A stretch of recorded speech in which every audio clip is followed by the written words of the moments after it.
بسم اللہ الرحمن الرحیم۔ عزیز طلباء السلام علیکم ورحمۃ اللہ وبرکاتہ۔ آج ہم حدیث نمبر 7 پڑھیں گے۔ لیسا منا من لم یرحم صغیرنا ولم یوقر کبیرنا۔ لیسا نہیں، منا ہم میں سے، من کا معنی سے نا ضمیر ہے، ہم جمع کے لیے استعمال ہوتے ہیں، منا ہم میں سے، من جو، لم نہیں، یرحم وہ رحم کرتا، صغیرنا ہمارے چھوٹوں پر، ولم اور نہیں، یوقر عزت کرتا، تکریم کرتا، کبیرنا ہمارے بڑوں کی۔ آپ صلی اللہ علیہ وسلم نے ارشاد فرمایا، وہ شخص ہم میں سے نہیں ہے جو ہمارے چھوٹوں پر رحم نہ کرے اور ہمارے بڑوں کا احترام نہ کرے۔ آپ صلی اللہ علیہ وآلہ وسلم کی اس حدیث میں چھوٹوں پر شفقت اور بڑوں کا احترام جو ہے نا وہ بیان کیا گیا ہے۔ اللہ تبارک و تعالیٰ نے انسان کو اشرف المخلوقات بنایا ہے۔ اللہ تعالیٰ کی جتنی بھی مخلوقات ہے جو دنیا پر، آسمانوں پر جتنی بھی مخلوقات ہیں، ان میں سے سب سے جو بہترین مخلوق ہے وہ انسان ہے۔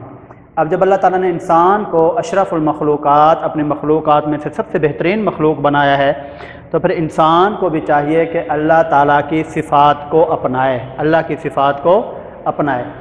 اب اللہ کی صفات کیسے اپنائے گا؟ تو انسان کو اشرف المخلوقات ہونے کی وجہ سے انسان سے جو ہے نا یہ توقع کی گئی ہے کہ وہ اپنے اندر اپنے خالق کی صفات پیدا کرے۔ اب انسان اپنے اندر اپنے خالق کی، اپنے رب کی صفات کیسے پیدا کرے گا؟ اس کے لیے انسان کو چاہیے کہ وہ اپنے قول اور فعل سے اللہ تعالیٰ کی صفات کا اظہار کرے۔ قول سے مراد کیا ہے کہ اللہ تبارک و تعالیٰ کی ذات جو ہے وہ سچی ہے، تو انسان کو بھی چاہیے کہ وہ ہمیشہ کیا کرے؟ سچ بولے۔ یہ تو ہمارے قول کی بات ہے۔ عمل کی جب ہم بات کرتے ہیں تو اللہ تبارک و تعالیٰ کے جو صفات ہیں، ہمیں اللہ تعالیٰ کی ان صفات کے مطابق ہمیں بھی کیا کرنی چاہیے؟ زندگی گزارنی چاہیے۔ مثلا اللہ تبارک و تعالیٰ جو ہے نا وہ عادل ہے، اور سب سے بہتر عدل جو ہے وہ اللہ تبارک و تعالیٰ قیامت کے روز کریں گے۔ تو انسان کو اگر اللہ تبارک و تعالیٰ نے دنیا میں اس طرح کا کوئی منصب عطا کیا ہے، عدل کا منصب دیا ہے، تو پھر انسان کو بھی چاہیے کہ وہ کیا کرے؟ عدل کرے۔ یہ نہ ہو کہ لوگوں کے درمیان جو ہے نا وہ ناانصافی نہ کرے، ایک دوسرے کا حق نہ مارے۔ اور دوسری جو اللہ تعالیٰ کی بڑی صفت بیان کی گئی ہے کہ اللہ تبارک و تعالیٰ کی جو ذات ہے وہ درگزر کرتی ہے۔ اللہ تبارک و تعالیٰ انسانوں کی خطاؤں اور غلطیوں سے درگزر کرتا ہے۔ انسان دن میں سینکڑوں غلطیاں کرتا ہے، اللہ تعالیٰ کی نافرمانی کرتا ہے، اس کے باوجود بھی اللہ تبارک و تعالیٰ کی جو ذات ہے وہ انسان کے جو ہے نا وہ گناہوں کو معاف کرتی ہے۔ اب اگر ایک انسان کسی دوسرے انسان پر ظلم کرتا ہے، اس کا حق مرتا ہے، یا اس پر کسی بھی قسم کی جو ہے نا وہ کیا کی گئی ہے؟ ناانصافی کی گئی ہے، تو اس لیے انسان کو بھی چاہیے کہ وہ دوسرے انسان کی غلطی اور خطا کو کیا کر دے؟ معاف کر دے، اس سے درگزر کرے۔ اگر وہ ایسا کام کرتا ہے کہ اللہ تعالیٰ کی صفت عادل کو اپناتا ہے، عدل کرتا ہے لوگوں کے درمیان، اور اللہ تبارک و تعالیٰ جو ہے نا وہ درگزر کرتا ہے غلطیوں سے، تو ایک انسان دوسرے انسان کی جو ہے نا وہ غلطی اور خطاؤں سے درگزر کرتا ہے، تو اس انسان نے اپنے قول اور فعل سے اللہ تعالیٰ کی صفت کا اظہار کر لیا۔ اللہ تعالیٰ کی سب سے غالب صفت، اللہ تعالیٰ کی جو 99 صفات ہیں ان میں سے سب سے جو غالب ہے، جو بڑی صفت ہے، وہ ہے رحم کرنا۔ تو اللہ تعالیٰ کی یہ سب سے غالب صفت ہے۔ آپ صلی اللہ علیہ وآلہ وسلم کی اس حدیث میں اسی خاص صفت رحمت پر زور دیا گیا ہے کہ چھوٹے بچے جو ہوتے ہیں وہ ہمیشہ کس کے؟ رحم کے حقدار ہوا کرتے ہیں۔ ان پر رحمت اور شفقت کا جو ہے نا وہ ہاتھ رکھنا چاہیے، ان پر ظلم و ستم نہیں کرنا چاہیے۔ اس کی صورت بھی آ رہی ہے کہ چھوٹوں پر کیسے جو ہے نا وہ رحم کیا جا سکتا ہے، اور عزت و تکریم کے جو حقدار ہوا کرتے ہیں وہ ہمیشہ بڑے ہوا کرتے ہیں، تو بڑوں کو کا ادب کرنا چاہیے، بڑوں کی عزت و تکریم کرنی چاہیے۔ تو آپ صلی اللہ علیہ وآلہ وسلم نے اس حدیث مبارکہ میں خاص طور پر تاکید فرمائی ہے کہ جو بھی ہمارے چھوٹوں پر رحم نہیں کرتا اور ہمارے بڑوں کی عزت و تکریم نہیں کرتا تو وہ ہم میں سے نہیں ہے۔ ہم میں سے مراد یہ ہے کہ وہ آپ صلی اللہ علیہ وآلہ وسلم کے سائے شفقت سے محروم کر دیا جائے گا۔ اب کل قیامت کے روز मोमिन के चाहे जितने भी आमाल हों, अच्छे आमाल हों, नेक आमाल हों, तो जब तक आप सल्लल्लाहु अलैहि वसल्लम की शफात नहीं होगी, आप सल्लल्लाहु अलैहि वसल्लम का साया शफ़क़त नहीं होगा, तो तब तक वो उस शख्स के जो है ना आमाल भी उसके काम नहीं आएंगे। कल क़यामत के रोज़ आप सल्लल्लाहु अलैहि वसल्लम की शफात होगी तो लोगों की निजात और बख्शिश होगी। तो उसके लिए ज़रूरी है कि दुनिया में हम अपने छोटे बच्चों पर क्या करें, रहम करें और अपने बड़ों की इज़्ज़त व तकरीम करें। अब छोटे बच्चों पर रहम कैसे किया जा सकता है, और आजकल हमारे मुआशरे में छोटे बच्चों पर जुल्म किया जाता है, तो उसकी कौन सी सूरत है जो जुल्म के ज़ुमरे में आती है? जुल्म के ज़ुमरे में जो एक सूरत आती है वो ये है कि बच्चों की हम मुनासिब तालीम और तरबियत का एहतमाम नहीं करते।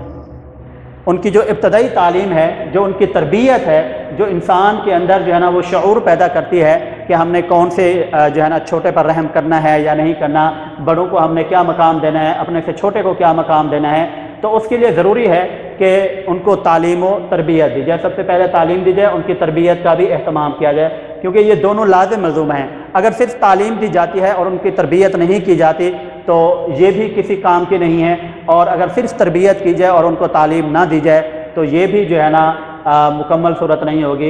ये दोनों लाज़िम मलज़ूम होंगी, तालीम के साथ तरबियत का होना ज़रूरी है। तो अगर हम बच्चों की मुनासिब तालीम और तरबियत नहीं करते तो ऐसा ये जो है ना उन्हें साया शफ़क़त से महरूम करना होगा। और जुल्म की एक सूरत ये भी है कि तालीम और तरबियत की बजाय उन्हें छोटी सी उम्र में जिस्मानी मुशक्क़त के कामों में लगा दिया जाए, ये भी जुल्म की एक सूरत है। जब हम ऐसा काम करते हैं, एक तो हमने उनकी जो है ना मुनासिब तालीम और तरबियत नहीं की, हमने उनको जो है ना क्या है शफ़क़त से महरूम रखा। दूसरा, हमने जुल्म बच्चों पर यह किया कि उन्हें छोटी सी उम्र में, वो उम्र जो बच्चों के खेलने कूदने की थी, बच्चों की तालीम और तरबियत की थी, उसमें हमने उनसे जिस्मानी मुशक्क़त के काम लेना शुरू कर दिए। जब हम ऐसा काम करेंगे तो ये बच्चों पर जुल्म होगा, और जब वो बच्चे बड़े होंगे तो फिर वो भी ना तो अपने से छोटे पर रहम करेंगे और ना ही अपने से बड़े की इज़्ज़त और तकरीम कर पाएंगे, इसलिए कि उनकी तालीम और तरबियत नहीं की गई, उन्हें इस चीज़ से महरूम रखा गया है। अब उनके इल्म में ये चीज़ नहीं है कि छोटों पर जो है ना वो छोटों से कैसे बर्ताव करना है, बड़ों से कैसे बर्ताव करना है। तो ये हमारे मुआशरे में सबसे बड़ा जुल्म है कि जब हम मुनासिब तालीम और तरबियत नहीं करते और तालीम की बजाय उन्हें जिस्मानी मुशक्क़त के कामों में लगा दिया जाता है। यहाँ पर एक वाक़या है इकरा बिन हाबिस तमीमी का। यह कबीला बनु तमीम के रहने वाले थे। एक मरतबा आप सल्लल्लाहु अलैहि वसल्लम अपने नवासे हज़रत हसन इब्न अली को जो है ना वो प्यार कर रहे थे, बोसा दे रहे थे।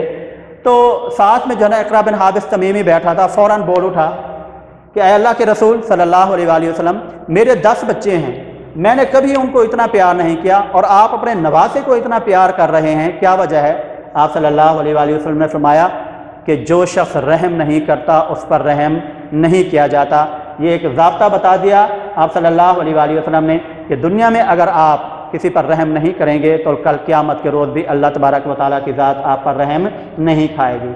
तो अगर आप सल्लल्लाहु अलैहि वसल्लम की इस वईद से बचना है, ठीक है, और अल्लाह ताला की रहमत का हकदार बनना है, तो उसके लिए ज़रूरी होगा कि हम सबसे पहले अपने बच्चों की मुनासिब तालीम का एहतमाम करें और जितना हो सके, जितना ज़रूरी है उनकी तरबियत का भी एहतमाम करें।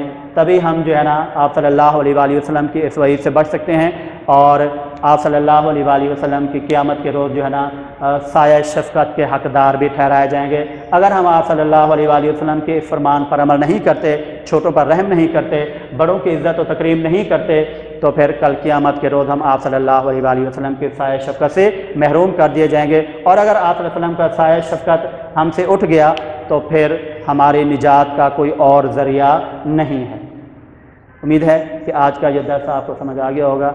इंशाअल्लाह कल नए दर्स के साथ हासिल होंगे। अस्सलामु अलैकुम रहमतुल्लाहि व बरकातुहू।